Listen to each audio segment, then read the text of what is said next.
The damage has been done, and what WWE is doing is not working, and it's completely backfired on the company. Fans will essentially reject anything that WWE tries to force upon them, but this plan is simply backfiring on them, and it's actually hitting WWE where it hurts: the money.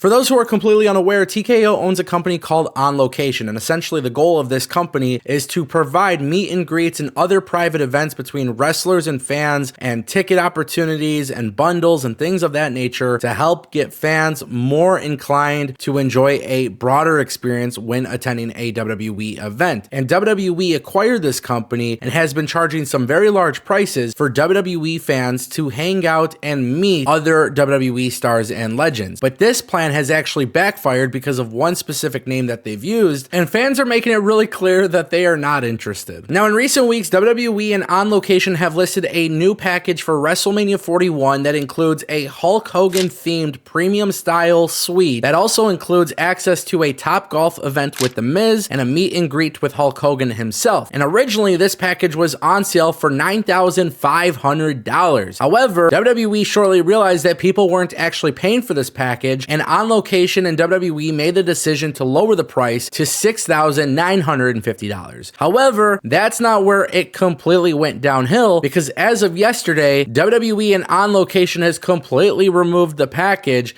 and this is largely due to the fact that nobody's actually buying it. Now, since the Raw on Netflix debut episode, it's been relatively clear that WWE continues to shove Hulk Hogan down your throat. However, the problem is Hulk Hogan has rubbed a lot of people the wrong way, to the point where people are genuinely not a fan of him anymore. And I think a lot of this is deeper than just Hulk Hogan's comments that he made several years ago in that leaked tape. I think wrestlers are completely burnt out with Hulk Hogan. As you guys can see, WWE puts Hulk Hogan on TV. They start promoting Real American Beer. Events are sponsored by his beer company. You got Hulk Hogan lurking around backstage with other talent, and they post these clips. And at the end of the day, WWE is forcing this Hulk Hogan thing down people's throats when really the fans are just simply rejecting him. And we can't forget about the fact that Hulk Hogan was incredibly involved with the Donald Trump presidential campaign here in America. Obviously, Hulk Hogan was making media appearances, news TV appearances, and on top of that, he was at the rallies and things like that. And I, for one, believe that it's really good to just keep your politics private, because obviously people are going to get offended either way, regardless of which way you vote. And while I don't specifically judge people for their politics, I judge them on who they are as a person. I think Hulk Hogan is somebody who is often criticized because a lot of fans genuinely feel like he's never been apologetic for his past behaviors. And this has led to a trickle-down effect, because WWE isn't a company that necessarily tells you which way they are politically leaning, but if you look at some of their sponsors, obviously if you see Triple H at Linda McMahon's hearing, I think it's pretty obvious where this company stands. Ultimately, WWE's plan will continue to backfire on them more and more that they try to promote Hulk Hogan and his entities,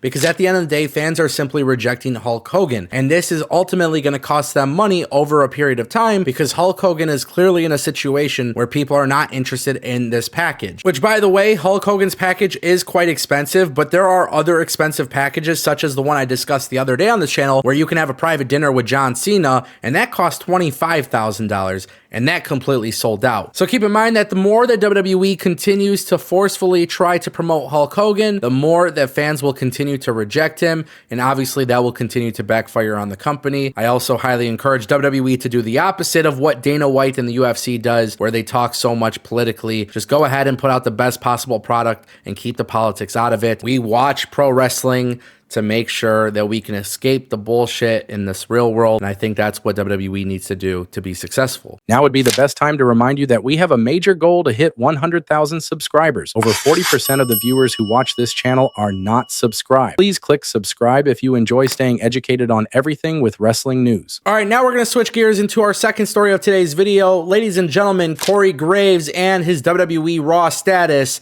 Let's talk about it. Now, as you guys know, WWE is doing this international tour, which means Pat McAfee isn't doing commentary with them, which also means they're going to need another great commentator to fill in his role, and that's where WWE brings in Corey Graves. However, this becomes a very big topic because Corey Graves was very outspoken about his role in the WWE, and basically his entire situation with the WWE all came crashing down. Now, I want to make it very clear, with Corey Graves stepping up for Pat McAfee, I think it is very clear cut that Corey Graves will be the official commentator for WWE Raw when Pat McAfee goes away for college football. I think Corey Graves is a fantastic commentator, but the fact that he's been used only to fill in the seat for somebody who's not there genuinely isn't fair to him, which obviously gives a little bit more credibility to him speaking out about the company and his role. Switching gears, WWE continues to grow its relationship with GCW, and today there's been another announcement of another WWE superstar who is headed to GCW Bloodsport. Obviously, this continues this trend of WWE sending their stars out there.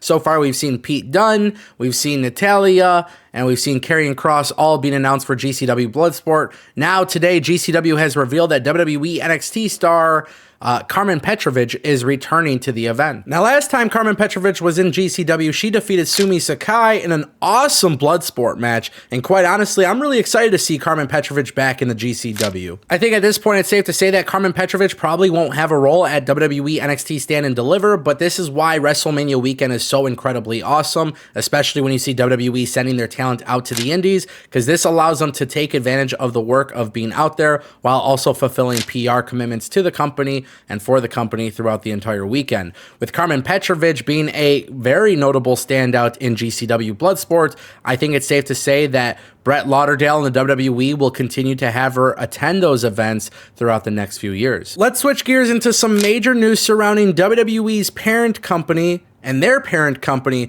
who was just acquired by Silver Lake. For those who don't know, Endeavor is the parent company of WWE and UFC, which is considered TKO, and the plan is for TKO to remain a publicly traded company. However, Silver Lake will be consolidating all of TKO's value into Endeavor, which is now valued at over $25 billion. With this acquisition, it is believed that Silver Lake will be a private company.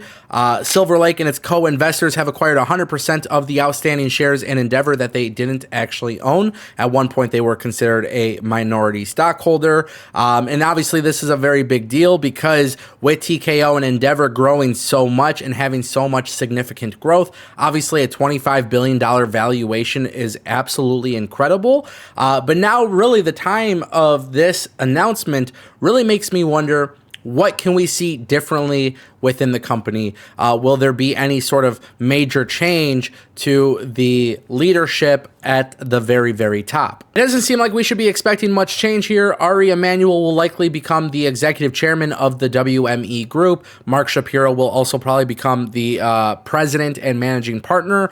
And then, of course, Ari Emanuel will continue to just do what he always does.